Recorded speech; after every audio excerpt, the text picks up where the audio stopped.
church. At 3 buwan na din po akong noon na walang trabaho.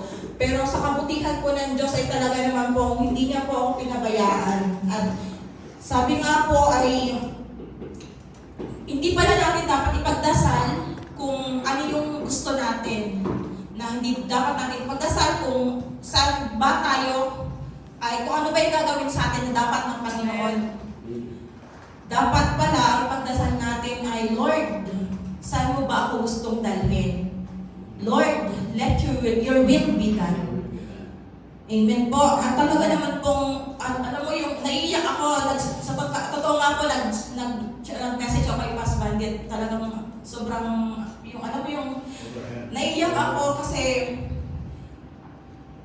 hindi dahil may trabaho na ako, kundi dahil sobra yung pina-experience sa akin ng Panginoon yung Holy Spirit talaga niya na talagang hindi niya ako pinabayaan, hindi niya ako iniwan sa kabila ng kadiliman. Talagang may mga ginagamit siyang tao para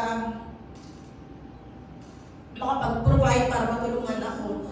Tapos biglang tawag sa akin ng company, hindi ko yun na-expect kasi expected ko sa 13 pa dapat. Sobrang tapos ang bait pa nung amo ko, sobrang bait niya. Talagang kahit hindi ka humingi, pinupay niya pagkain, hatid sundo ng driver. Talagang sobrang convenient. Sobrang. Kaya sobrang thankful ako kay Lord dahil talagang sabi nga sa Mateo chapter 6 verse 33, seek first the kingdom of God and all these things shall be added unto you. Sobrang thankful po ako.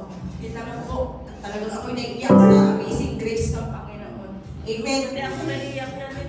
Sino pa po?